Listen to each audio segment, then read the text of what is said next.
अस्सलाम वालेकुम। चैनल को सब्सक्राइब कीजिए और बेल आइकॉन प्रेस कर दीजिए ताकि नेक्स्ट वीडियो का नोटिफिकेशन आपको बआसानी मिलता रहे। कहानी खौफनाक आईना का दूसरा हिस्सा। पता नहीं सुनील, जिस दिन से हम इस घर में आए हैं मैं अजीब सा महसूस कर रही हूँ। एक अजीब सी बेचैनी मेरा पीछा कर रही है। आप विश्वास करें, रात वाले वाकये ने मेरे जहन को परेशान सा कर दिया है। मैंने आज सुबह राहुल से भी पूछा था। उसने भी पक्के विश्वास के साथ ये बात कही थी कि उसने आईने में लाल साड़ी वाली सुंदर औरत को देखा था। और अब ये तस्वीरें लेने वाला लड़का पता नहीं क्यों, परंतु मेरा दिल बहुत घबरा रहा है। सुषमा ने परेशानी के आलम में अपनी कैफियत बयान करते हुए कहा, तुम बेकार में परेशान हो रही हो सुषमा। हमें बड़ी मुश्किल से यह घर मिला है। ये सिर्फ तुम्हारा वहम है, और जहां तक राहुल का सवाल है, वो तो अभी बच्चा है और तुम उसकी बातों पर विश्वास कर रही हो। उसने दोबारा तुमसे इस बात का जिक्र नहीं किया क्योंकि वो उसी दिन समझ गया था कि ये उसका वहम था। मगर तुम हो के सुनील ने सुषमा को समझाते हुए बात अधूरी छोड़ दी। वो हमारे कहने पर मुतमईन हुआ था। वो आज मुझसे यही कह रहा था कि आप दोनों ने कहा मेरा वहम होगा, इसी कारण मैंने मान लिया। सुषमा ने बताया, अरे मेरी जान, ये तुम कैसी बेतुकी सी बातें लेकर बैठ गई हो। मैं ऑफिस से थका हुआ आता हूँ कि घर में पत्नी है, बच्चा है, रिलैक्स फील करूंगा, परंतु तुम हो के ऐसी बेतुकी बातें लेकर बैठ जाती हो। सुनील के लहजे में एकदम गुस्सा उठ कर आया था। उसी वक्त बाहर हाल से टक टक की तेज आवाजें आने लगी। हाल की लाइट बंद थी। ये कैसी आवाजें हैं? सुनील ने हैरानगी से सुषमा की तरफ देखा। पता नहीं, वो हकलाई। सुनील उठा और हाल की तरफ बढ़ा। सुषमा ने भी उसकी पैरवी की। हाल मुकम्मल तौर पर अंधेरे में डूबा हुआ था। सुनील ने हाल की लाइट जलाई तो सुषमा धक से रह गई, क्योंकि हाल के फर्श पर वही लकड़ी का घोड़ा तेजी से हिल रहा था। ऐसा लग रहा था जैसे कोई उस पर बैठकर उसे हिला रहा हो। टक टक की तेज आवाज उस घोड़े के हिलने से आ रही थी। ये घोड़ा नीचे कैसे आया? सुषमा परेशानी से बुड़बुड़ाई। ये घोड़ा कहाँ से आया? सुनील ने सुषमा से पूछा। ये तो ऊपर छत पर पड़ा हुआ था, परंतु ये नीचे कैसे आया? सुषमा ने बताते हुए सवालिया निगाहों से सुनील की तरफ देखा। राहुल आया होगा, सुनील ने खदशा जाहिर किया। परंतु उसने मुझे तो नहीं बताया, सुषमा ने सर में खारिश करते हुए कहा। अरे भूल गया होगा, इसमें चिंता करने वाली क्या बात है? सुनील ने कहा। उसी वक्त किसी ने पीछे से सुषमा का दुपट्टा खींचा तो वो चौंकी और तेजी से घूमी। ये देखकर उसे हैरत हुई कि पीछे कोई नहीं था। अचानक सुषमा की नजर बेडरूम में लगे उस आईने पर पड़ी तो उसका दिल जोर से धड़कने लगा। सुषमा ने आईने में देखा, वो घोड़ा असखुद नहीं हिल रहा था, बल्कि लाल साड़ी में मलबूस एक खूबसूरत औरत घोड़े के पास बैठी उसे हिला रही थी। वो डरकर चीखते हुए पीछे हटी तो सुनील उसकी तरफ मुतवज्जो हुआ। कि क्या हुआ सुषमा? सुनील ने घबराकर उसके करीब जाते हुए पूछा। वो, सुषमा ने कमरे में लगे उस आईने की तरफ इशारा किया। सुनील ने आईने की तरफ देखा। क्या है वहां सुषमा? वहां तो कुछ भी नहीं। सुनील ने उलझन आमेज निगाहों से सुषमा की तरफ देखा। सुषमा ने आईने की तरफ देखा तो उसे हैरत का शदीद झटका लगा, क्योंकि लकड़ी का वो घोड़ा अब खुद हिल रहा था और वो लाल साड़ी वाली औरत कहीं भी नजर नहीं आ रही थी। सुषमा ने घूमकर फर्श पर हिलते लकड़ी के घोड़े की तरफ देखा। वहां भी वो औरत कहीं भी नजर नहीं आ रही थी। सुनील, वो किसी ने पीछे से मेरा दुपट्टा खींचा। मैं घूमी तो पीछे कोई नहीं था। जब मेरी नजर आईने पर पड़ी तो मैंने देखा एक लाल साड़ी वाली सुंदर औरत उस घोड़े को हिला रही थी, परंतु वो कहीं भी नजर नहीं आ रही। सुषमा ने खौफजदा लहजे में हकलाते हुए इर्द गिर्द देखते हुए कहा। सुषमा, अब तुमने लाल साड़ी वाली औरत की बकवास शुरू कर दी है। सुनील बेजार लहजे में बोला। सुनील, मैं सच कह रही हूं, मेरा विश्वास करें। सुषमा ने दुखी लहजे में कहा। उसे सुनील के रवैये पर दुख हुआ था। जिस दिन से तुम इस घर में आए हो बस यही रट लगाए रखी है। उस आईने में मैंने ये देखा, उस आईने में मैंने वो देखा। ये क्या है सुषमा? तुम पागलों जैसी बातें क्यों कर रही हो? सुनील का लहजा एकदम गौसीला हो गया था। मुझे तो वो सब कुछ नजर नहीं आता जो तुम्हें नजर आता है। सर दुखने लगा है मेरा तुम्हारी इन फजूल बातों से। सुषमा मुंह से कुछ न बोली, बस उसकी आंखें आंसुओं की शक्ल में बोल रही थी। सुनील के इस तरह बोलने से आईने में नजर आने वाली वो लाल साड़ी वाली औरत मुस्कुरा रही थी। सुनील के रात के रवैये ने सुषमा को काफी दुखी किया था। उसे सुनील से ऐसी तवक्को बिल्कुल नहीं थी। सुबह नाश्ते की टेबल पर भी दोनों ने बिल्कुल भी एक दूसरे से बात नहीं की थी। राहुल ने महसूस किया था, लेकिन वो मुंह से एक लफ्ज भी नहीं बोला था। फिर उसकी स्कूल की बस आ गई। वो अपना बैग और टिफिन लेकर बाय मम्मा बाय पापा बोलता बाहर निकल गया। सुनील ने भी अपना ऑफिस बैग पकड़ा और सुषमा पर एक उचटती सी नजर डाली, मगर वो खामोशी से नजरें झुकाए नाश्ते के बर्तन समेट रही थी। सुनील भी चुपचाप घर से बाहर निकल गया। उसे अपने रवैये पर शर्मिंदगी थी, मगर वो सुषमा की इन बातों से तंग आ चुका था। उसका जहन उसकी बातों को मानने के लिए बिल्कुल भी रजामंद नहीं था। वो दफ्तर पहुंचा तो उसका दिल बिल्कुल भी काम में नहीं लग रहा था। उसने सुषमा से इस लहजे में पहले कभी भी बात नहीं की थी, लेकिन वो खुद हैरान था कि वो सुषमा से इतने कड़वे लहजे में क्यों बोला था। सुषमा बातें अजीब कर रही थी, मगर कड़वी नहीं, जितना वो उस पर लाल पीला हो गया था। छोटा मोटा झगड़ा तो उनमें पहले भी हो जाता था, लेकिन पहले ऐसी नौबत कभी नहीं आई थी कि वो सुषमा पर इतना गुस्सा होता। सुनील को इस बात का बखूबी अंदाजा था कि गलती उसकी है। इसी वजह से वो लंच टाइम में भी खाना खाने की बजाय सोचों में मगन था। क्या हुआ सुनील, किन सोचों में डूबे हुए हो? खाना क्यों नहीं खा रहे? सुनील के कोलीग सुरेश ने उसे सोचों के समंदर से बाहर खींचा। वो चौंका। नहीं, कुछ नहीं। अरे तो फिर खाना क्यों नहीं खा रहे? सुरेश ने सवालिया निगाहों से सुनील की तरफ देखा। बस यार, भूख नहीं है। सुनील ने खाने की प्लेट को परे करते हुए कहा। अरे भाई, मसला जहनी हो तो इसमें पेट का क्या कसूर? सुरेश ने मुस्कुराते हुए कहा। क्या मतलब? जवाबन सुनील बमुश्किल मुस्कुराया। भाई सीधी सी बात है, अगर इंसान जहनी तौर पर परेशान हो तो पेट को सजा नहीं देनी चाहिए। सुरेश ने अपनी बात की वजाहत करते हुए कहा। परंतु अगर जहन समस्या में उलझा हुआ हो तो फिर शरीर भी डिस्टर्ब हो जाता है। ऐसे में पेट की भला किसे सूझती है? सुनील ने फीकी सी मुस्कुराहट के साथ कहा। इसका मतलब कि कोई समस्या जरूर है, सुरेश ने हंसते हुए कहा। उसे अपने मकसद में खातिर ख्वाह कामयाबी मिली थी। हाँ यार, सुनील ने बोझल सांस खारिज करते हुए कहा। कहते हैं कि गम बांटने से कम होता है, इसी तरह अपनी समस्या किसी दूसरे के सामने रखने से उसका कोई ना कोई उपाय जरूर निकल आता है। सुरेश ने बदस्तूर मुस्कुराते हुए कहा। सुरेश बात करने का गुर बखूबी जानता था। बस यार सुरेश, क्या बताऊं, समस्या ही ऐसी है, तुम भी विश्वास नहीं करोगे। सुनील ने सुरेश की तरफ देखते हुए कहा। तुम बताओ समस्या क्या है? समस्या कोई भी हो, बेमायने नहीं होती, चाहे वो दिमाग में हो या फिर जीवन में। सुरेश ने संजीदा लहजे में कहा तो सुनील ने उसे अपनी सारी परेशानी बता दी। बस यार, इसी कारण मैं सुषमा से कई दफा बेरुखी से बात कर चुका हूं, और पिछली रात तो मैंने बेरुखी की इंतहा कर दी थी। सुनील ने सारी बात बताते हुए दुखी लहजे में कहा। वो अपने रवैये पर वाकई बहुत शर्मिंदा था। वो अब सुरेश के चेहरे के तासुरात देख रहा था कि वो सारी बात जानकर सुषमा की बातों पर हंसने लगा, मगर सुरेश बिल्कुल संजीदगी से उसकी तरफ देख रहा था। ये तो तुम्हारी तरफ से ज्यादती है, सुरेश ने सुनील की तरफ देखते हुए कहा। ज्यादती? और वो भी मेरी तरफ से? सुनील ने हैरानगी से अपने हाथों का रुख अपनी तरफ करते हुए कहा। हाँ, तुम्हारी तरफ से, सुरेश ने जोर देते हुए पुख्ता लहजे में कहा।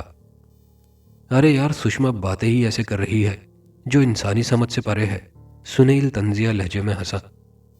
लेकिन नामुमकिन तो नहीं, सुरेश ने बदस्तूर संजीदा लहजे में कहा। क्या मतलब? सुनील ने हैरानगी से सुरेश की तरफ देखा। तुम्हें सुषमा की बात सुननी चाहिए, हो सकता है वो सच कह रही हो, सुरेश ने कहा तो सुनील उसे बेयकीनी के आलम में देखने लगा। सुरेश, तुम भी मुझे ये एडवाइस दे रहे हो? सुरेश, ऐसे दौर में ये बातें बेमायने हैं, सुनील किसी प्रोफेसर की तरह लेक्चर देते हुए बोला। दौर का संबंध इन चीजों से नहीं है सुनील, इन चीजों का जिक्र हर दौर में रहा है, और वैसे भी तुम्हारी पत्नी आजकल की पढ़ी लिखी नारी है, उसका दिमाग तो खराब नहीं है ना। आखिरकार उसके साथ कोई समस्या है तो वो तुम्हें बता रही है, सुरेश ने उसे समझाते हुए कहा। तुम्हें इन चीजों पर विश्वास है सुरेश? सुनील अजीब नजरों से सुरेश की तरफ देखते हुए बोला। बात विश्वास की ही है सुनील, सुरेश ने लफ्ज विश्वास पर जोर देते हुए कहा। मैं तुम्हारी बात का मतलब नहीं समझा। सुनील सुरेश की बात का मतलब नहीं समझा था। मतलब ये कि तुम्हारी पत्नी को विश्वास है कि तुम उसकी समस्या को समझोगे, इसी कारण वो तुमसे ये बातें शेयर कर रही है और तुम हो कि उसके विश्वास की धज्जियां उड़ाने पर तुले हुए हो। सुरेश ने कहा तो सुनील ने ठोड़ी खुजाते हुए कहा, मैं अभी नहीं समझा। दुनिया में आत्माएं भूत प्रेत हैं या नहीं ये एक अलग समस्या है, परंतु जीवन साथी होते ही इसलिए है कि मुश्किल समय में एक दूसरे का साथ दे। तुम्हारी पत्नी इस समय उलझी हुई है, परेशान है। अब उसके साथ क्या समस्या है ये तो भगवान ही जानता है या वो जानती है, परंतु एक जीवन साथी होने के नाते तुम्हारा जो फर्ज है वो तुम्हें निभाना चाहिए, उसका साथ देना चाहिए, उसका हौसला बनना चाहिए। तुम उसका साथ देने की बजाय उल्टा उससे बहस कर रहे हो, उस पर गुस्सा हुए हो। इस तरह तो वो अंदर से बिल्कुल टूट जाएगी मेरे यार। तुम जाकर इत्मीनान से उसकी बात सुनो और जहां तक अनहोनी बातों की समस्या है तो उसका भी कोई ना कोई उपाय जरूर निकल आएगा। बस तुम अपनी पत्नी से सही तरीके से बात करो, उसकी बात इत्मीनान से सुनो। तुम्हारी पत्नी की आधी समस्या तुम्हारे नर्म बर्ताव से हल हो जाएगी। सुरेश ने कहा। ओह। शर्मिंदगी के बायस सुनील के मुंह से निकला। फिर वो समझने वाले अंदाज में बोला, वाकई मुझे सुषमा के साथ ऐसे लहजे में बात नहीं करनी चाहिए थी। चलो देर आए दुरुस्त आए, सुरेश ने मुस्कुराते हुए कहा तो सुनील भी मुस्कुरा दिया। अपने घर का एड्रेस तो दो मुझे, सुरेश ने तवक्कुफ के बाद पूछा। क्यों? सुनील ने पूछा। अरे भाई, किसी रोज भाभी के हाथों की चाय ही पी लेंगे, सुरेश ने हंसते हुए कहा तो सुनील भी खिलखिलाकर हंस पड़ा। सुषमा उस कदावर आईने के सामने आई। उसने देखा कि उसके साथ रखे टेबल पर एक तहशुदा कागज और गुलाब का फूल रखा हुआ था। सुषमा ने वो कागज उठाकर खोला तो उस पर यह तहरीर दर्ज थी, I am sorry, your love Sunil. इस तहरीर को पढ़कर सुषमा बेख्तियार मुस्कुरा दी। अचानक उसे अपनी कमर पर हाथ रेंगने का एहसास हुआ। उसने आईने में देखा तो सुनील उसके पीछे खड़ा था। उसने उसके पेट के गिर्द बाहों का घेरा डाला। I am really sorry my dear, Sunil ने मुस्कुराते हुए कहा। सुषमा ने घूमकर उसे गले से लगा लिया। चलिए, आपको अपनी गलती का एहसास तो हुआ, सुषमा उससे अलहदा होते हुए बोली। उसकी आंखों में आंसू थे। अब तुम ये तूफान रोक लो तो अच्छा है, वरना मैं इन आंसुओं के तूफान में मैं कहीं बह ना जाऊं, सुनील ने सुषमा की आंखों से बहने वाले आंसू साफ करते हुए कहा। तो सुषमा बेख्तियार हंस पड़ी। चलिए अब छोड़िए मुझे, सुषमा ने सुनील के बाजुओं की गिरफ्त से निकलना चाहा, मगर सुनील ने एकदम अपने बाजुओं की गिरफ्त मजबूत कर ली। अब इस कैद से निकलना नामुमकिन है, सुनील ने मुस्कुराते हुए अपने होंठ उस सुषमा के होंठों की तरफ बढ़ाए। सुषमा उसके बाजुओं में मचलती रही, जबकि सुनील हर बार की तरह अपने मकसद में कामयाब हो गया। रात में सुनील की आंख खुली तो उसे प्यास की शिद्दत महसूस हो रही थी और वो जगह भी इसी वजह से था। कमरे में जीरो का बल्ब ऑन था। सुनील ने सुषमा की तरफ देखा तो वो गहरी नींद के समंदर में गोते लगा रही थी। वो उठकर बैठा और अपना सर खुजाने लगा। फिर सुनील ने ऊपर उड़ा लिहाफ उतारा और ड्रेसिंग टेबल के सामने आ गया और वहां रखा हुआ जग देखा तो वो खाली पड़ा था। हैं, ये इतना सारा पानी सुषमा पी गई? उसने हैरानगी से सुषमा की तरफ देखा। फिर वो कमरे से बाहर निकल आया। उसने हॉल की लाइट ऑन की और किचन में जाने के बाद पानी का गिलास पीने के बाद बाहर निकल आया। सुनील के अपने बेडरूम की तरफ बढ़ते कदम ठिठक कर रुके। वो घूमा और उसने देखा राहुल के कमरे का दरवाजा चौपट खुला हुआ था। वो उसके कमरे का दरवाजा बंद करने के लिए आगे बढ़ा। वो राहुल के कमरे के दरवाजे के करीब आया तो उसने हाल से अंदर आने वाली मध्यम रोशनी में देखा राहुल के बेड के पास कोई खड़ा था। वो वाजे तो नजर नहीं आ रहा था, लेकिन वो इतना समझ गया था कि वो जो कोई भी है एक औरत है। सुषमा, उसने आवाज दी। श्श, धीरे बोलिए, राहुल जाग जाएगा, सुषमा ने कहा।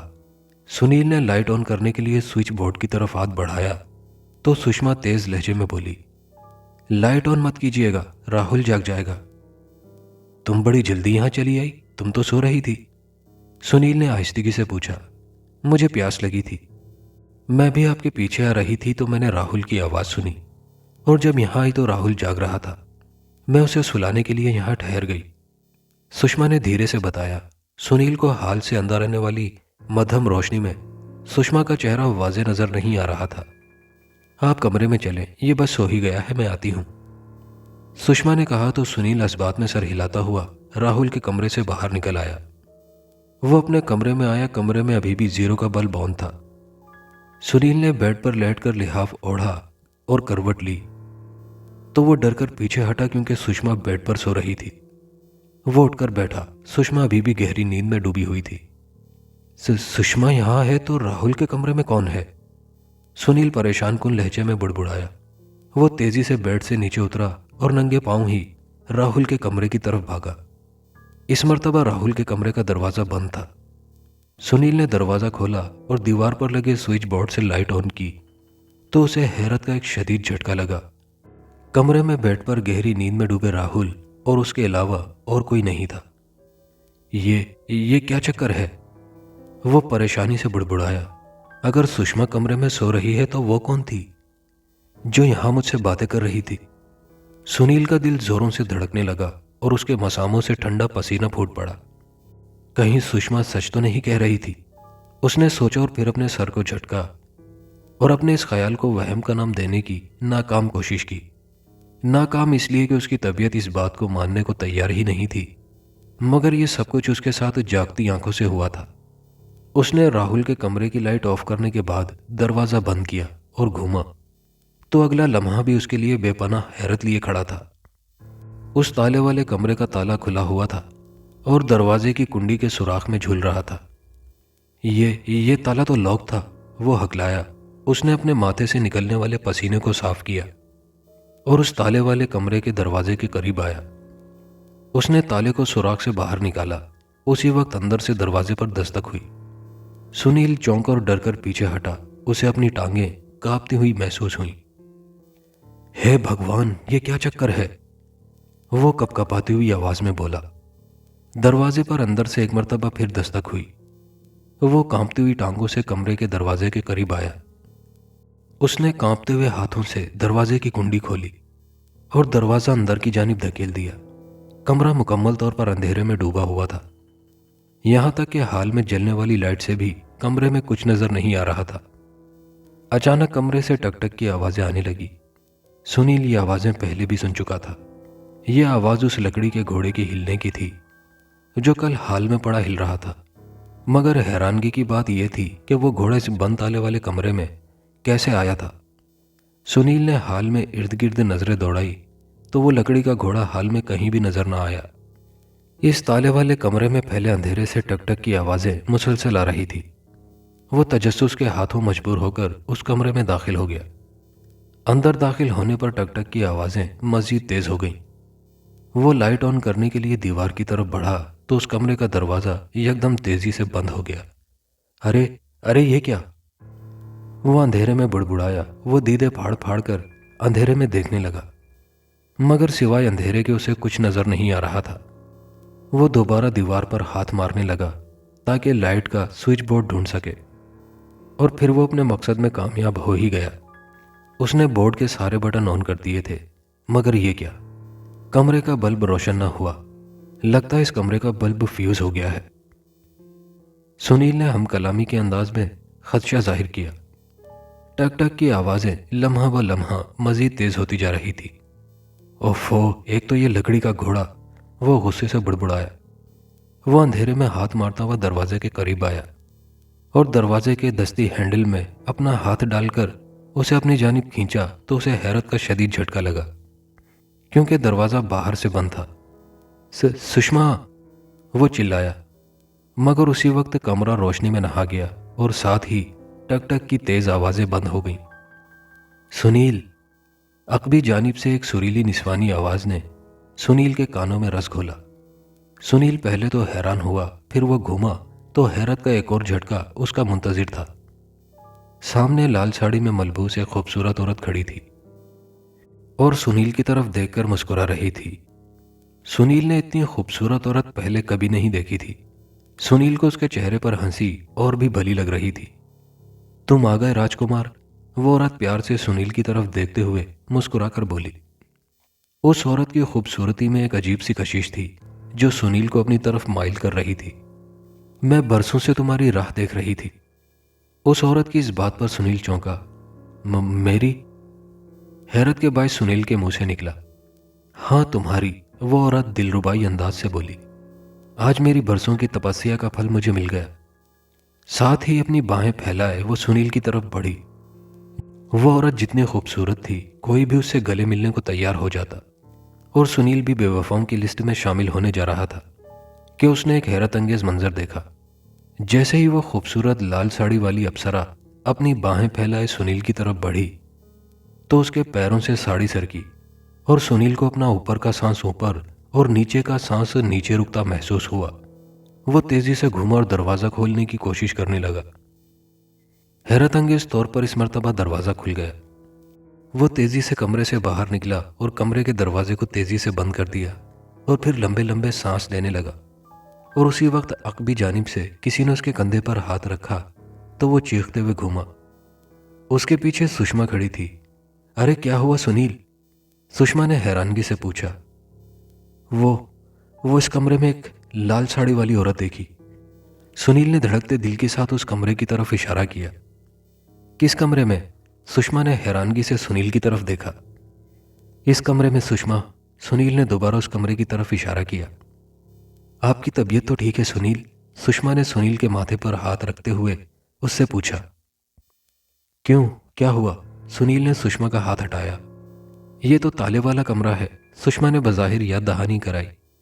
परंतु अब ताला नहीं है। इसी कारण तो मैं हैरान हुआ था कि इस कमरे का ताला कैसे खुल गया। और फिर मुझे वैसे ही टक टक की आवाजें आने लगी, जैसी कल उस लकड़ी के घोड़े के हिलने की वजह से आ रही थी। मैं हैरान हूं कि वो घोड़ा तो यहां हाल में पड़ा हुआ था। वो इस कमरे में कैसे पहुंचा? मैंने हाल में भी देखा, मगर वो घोड़ा हाल में भी कहीं नहीं था। इस कमरे से बार बार टक टक की आवाजें आ रही थी। मैं कमरे में दाखिल हुआ तो कमरे में केवल अंधेरे के कुछ भी ना था। मैंने स्विच बोर्ड के सारे बटन ऑन किए, मगर कमरे में लगा बल्ब न जला। वो शायद फ्यूज हो चुका था। कमरे का दरवाज़ा भी खुद ब खुद बंद हो गया था। मैंने कमरे का दरवाज़ा खोलने की कोशिश की, मगर वो नहीं खुला। मैंने बहुत जोर लगाया, मगर कोई फ़ायदा ना हुआ। मैंने तुम्हें भी पुकारा था, मगर उसी समय कमरे में रोशनी हो गई और मैंने देखा कि कमरे में लाल साड़ी पहने एक सुंदर औरत खड़ी थी। वो मेरी तरफ बढ़ी तो उसके पैरों से साड़ी का कपड़ा हट गया। मैं डर गया क्योंकि उस औरत के दोनों पैर पीछे की तरफ मुड़े हुए थे। सुनील ने एक ही सांस में सारी बात बता डाली। वो अपने जज्बात दानिस्ता सुषमा से छुपा गया था। फिर मैंने कमरे का दरवाज़ा खोला तो इस मर्तबा खुल गया और मैं बाहर आ गया। सुषमा बेयकीनी के आलम में सुनील को देख रही थी। क्या हुआ सुषमा, तुम मुझे ऐसे क्यों देख रही हो? सुनील ने उलझन आमेज निगाहों से सुषमा की तरफ देखा और पूछा। मुझे लगता है आपको नींद में चलने की आदत हो गई है, सुषमा ने हंसते हुए कहा। तुम मेरा मजाक उड़ा रही हो, सुनील ने उसीले लहजे में कहा। नहीं मेरी जान, आप बातें ही ऐसी कर रहे हैं कि हंसी ही आएगी, सुषमा ने मुस्कुराते हुए कहा। क्या मतलब? सुनील ने संजीदा लहजे में पूछा। मतलब ये कि आप कह रहे हैं कि वो लकड़ी का घोड़ा इस कमरे में पड़ा है। तो घोड़ा जनाब वो सोफे के पास पड़ा है, सुषमा ने हाल में पड़े सोफे की तरफ इशारा करते हुए कहा। सुनील ने उस तरफ देखा तो उसे हैरत का शदीद झटका लगा, क्योंकि लकड़ी का वो घोड़ा वाकई सोफे के पास साकित पड़ा हुआ था। और आप ये भी कह रहे हैं कि आप इस कमरे में गए थे? तो मेरी जान, इस कमरे पर तो ताला पड़ा है और आपने खुद ही कहा था कि इसकी चाबी मनोज जी के पास है, सुषमा ने मजीद कहा। तो सुनील ने तेजी से उस कमरे के दरवाजे की तरफ देखा तो हैरत का एक और झटका उसका मुंतजिर था, क्योंकि कमरे के दरवाजे की कुंडी में बंद ताला उसका मुंह चिढ़ा रहा था। सुरेश सुनील की हालत जार पर हंस रहा था और सुनील बेबसी के आलम में उसे गुस्से से घूर रहा था। अब मेरा मजाक उड़ाना बंद हो गया हो तो कोई काम की बात कर ले, सुनील गोसीले लहजे में बोला। अरे नहीं यार, मैं तो इसलिए हंस रहा था कि हर एक्शन का रिएक्शन होता है। ये बात आज सच हो गई। भाभी जब तुमसे कहती थी तो तुम नहीं मानते थे, और अब तुम कह रहे हो कि भाभी तुम्हारी बातों पर विश्वास नहीं कर रही, सुरेश ने हंसते हुए कहा। हाँ यार, मुझे उस समय सुषमा की बातों पर विश्वास कर लेना चाहिए था और आज वो भी मेरी बातों पर विश्वास कर लेती, सुनील अफसुर्दा लहजे में बोला। चलो तुम्हें अपनी गलती का एहसास तो हुआ, सुरेश ने कहा। वो तो कल तुम्हारी बातों से ही हो गया था, सुनील ने इस बात में सर हिलाते हुए कहा। वो तुम्हें अपने रवैये पर हुआ था। सुषमा भाभी के साथ जो पुरस्कार वाकयात हो रहे थे और फिर वही हैरानकुन वाकयात रात के समय तुम्हारे साथ बीते तो तुम्हें भी सुषमा भाभी की बातों पर विश्वास हो ही गया। सुरेश ने नुक्ता उठाया। हाँ, ये बात भी तुम्हारी बिल्कुल सही है, सुनील ने एतराफ़ करते हुए इस बात में सर हिलाया। इंसान तब तक किसी का दुख नहीं समझ सकता जब तक वो खुद वैसे ही सूरत हाल से दो चार ना हो। गुड, ये हुई ना बात। अब उस घर में जैसा भी चल रहा है वो काफ़ी हद तक कमज़ोर हो चुका है। उन शैतानी शक्तियों की शक्ति काफ़ी कमज़ोर हो चुकी है। सुरेश ने मुस्कुराते हुए कहा। क्या मतलब? सुनील ने सवालिया निगाहों से सुरेश की तरफ देखा। मतलब यही कि जो आत्माएं भूत प्रेत और शैतानी शक्तियां होती हैं ये इंसानों को जहनी तौर पर कमज़ोर करती हैं और फिर हमला करती हैं। वो पति पत्नी में फूट डालती हैं ताकि दोनों एक दूसरे पर विश्वास न करें और वो आसानी से दोनों पर हमला कर सकें। आप अपनी ही मिसाल ले लो, जब ये चीज़ें तुम्हारी पत्नी को नजर आ रही थी तो तुम्हें उसकी बातों पर विश्वास नहीं था। कल तुमने हमदर्दी का हाथ बढ़ाया तो वही चीज़ें तुम्हें नजर आने लग गईं और अब भाभी तुम पर विश्वास नहीं कर रही। अब अगर तुम दोनों एक दूसरे की बातों पर विश्वास करोगे तो वो शैतानी शक्तियां तुम्हें कम से कम नुकसान पहुंचाएंगी। अब तुम दोनों का विश्वास ही तुम दोनों की शक्ति है और शैतानी शक्तियों की कमजोरी। सुरेश ने सुनील को समझाते हुए कहा। मैं तुम्हारी इस बात से इत्तेफाक करता हूं, सुनील ने इस बात में सर हिलाते हुए कहा। मगर ये सब बातें तुम कैसे जानते हो? मेरा एक दोस्त है, वो यही काम करता है, सुरेश ने मुस्कुराते हुए कहा। तो सुनील ने हैरानगी से पूछा, कैसे काम? यही शैतानी चक्करों वाला काम जिसमें तुम और तुम्हारी पत्नी फंसे हुए हैं। यानी जो लोग भूत प्रेत आत्माओं के चुंगल में फंसे होते हैं वो उन्हें उनसे मुक्त कराता है, सुरेश ने वजाहत करते हुए कहा। तो सुनील ने तेजी से पूछा, तो तुमने उससे अब तक हमारे बारे में बात क्यों नहीं की? श्रीमान जी, कल आपके घर का एड्रेस मैंने इसी कारण लिया था, मगर उसे काम के सिलसिले में तुरंत शहर से बाहर जाना पड़ा, सुरेश ने वजह बताई। कब तक आएगा वो? सुनील ने फिक्रमंदाना लहजे में पूछा। चिंता मत करो, मेरी उससे फ़ोन पर बात हुई थी और तुम्हारी समस्या भी उसे बताई थी। उसने यही कहा था कि बस वो एक दूसरे की बात पर विश्वास करे। ये जो शैतानी चीज़ें होती हैं वो पति पत्नी में फूट डालती हैं। और उसने ये भी कहा कि वो जैसे ही वापस आएगा तुरंत तुम्हारे घर आएगा, सुरेश ने बताते हुए कहा। लेकिन अगर उन्होंने हमें नुकसान पहुंचाया तो? सुनील ने खौफजदा लहजे में सुरेश की तरफ देखा। तुम चिंता मत करो, वह जैसे ही वापस लौटेगा तो मैं उसे तुम्हारी तरफ ले आऊंगा, सुरेश ने उसे हौसला देते हुए कहा। मुझे तो अभी भी विश्वास नहीं हो रहा कि दुनिया में ऐसी चीजें भी हैं, सुनील ने सुरेश की तरफ देखते हुए कहा। दौर कैसा भी हो जाए सुनील, अच्छाई बुराई आत्माएं भूत प्रेत हर दौर का हिस्सा रही हैं। हम उन पर विश्वास नहीं करते, इसी कारण वो शक्तिशाली हो जाती हैं, सुरेश ने बताया। परंतु ये होती क्यों है? सुनील बेजार लहजे में बोला। उनका कोई काम अधूरा रह जाता है। कुछ आत्माएं खून की प्यासी होती हैं, कुछ आत्माएं इंतकाम लेने के लिए दुनिया में रह जाती हैं और कुछ लोग उनके जरिए शक्तिशाली बनने के लिए उन्हें दुनिया में बुलाते हैं। ऐसे कई कारण हैं इन चीज़ों के दुनिया में रहने के, सुरेश ने सुनील को बताया। अच्छा, सुनील ने हैरानगी से लफ्ज़ अच्छा को लंबा खींचा। तो फिर हमारे घर में ये सब किस कारण हो रहा है? ये तो भगवान ही जाने। अब मेरा वो दोस्त इस समस्या का कोई उपाय निकालेगा, सुरेश ने कहा। मैंने आज मालिक मकान से भी इन बातों का जिक्र किया था। उसने मुझे बताया कि उसने भी ये मकान किसी से खरीदा था। हाँ, ये ज़रूर है कि इस मकान में कोई भी किराएदार ज़्यादा दिन नहीं टिकता और वो कोई ना कोई कारण बताकर ये मकान छोड़ देते हैं। मैं सोच रहा था कि हम भी ये घर छोड़ दें, मगर अफसोस बड़ी मुश्किल से इतना अच्छा घर मिला है, सुनील ने अफसुर्दा लहजे में कहा। नहीं सुनील, ये समस्या का उपाय नहीं है, सुरेश ने सुनील की बात सुनने के बाद नफ़ी में सर हिला दिया। हो सकता है तुम और तुम्हारी फैमिली किसी दूसरे घर में शिफ्ट हो, मगर वहां भी ऐसी पुरस्कार घटनाएं घटी तो? क्या मतलब? सुनील ने माथे पर बल डाले। मतलब ये कि उस घर में रहने वाली शैतानी शक्तियां अगर उस घर तक तुम्हारा पीछा करें तो?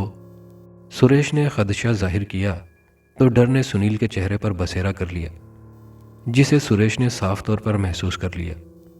तुम खामखा में इतनी चिंता कर रहे हो सुनील, थोड़ा इंतजार करो, मैं अपने दोस्त को जल्द तुम्हारे घर ले आऊंगा, सुरेश ने सुनील को समझाते हुए कहा। मैंने मालिक मकान से उस ताले वाले कमरे की चाबी भी ले ली है, उसका कहना है कि उस कमरे में सिवाय टूटे फूटे सामान के और कुछ नहीं।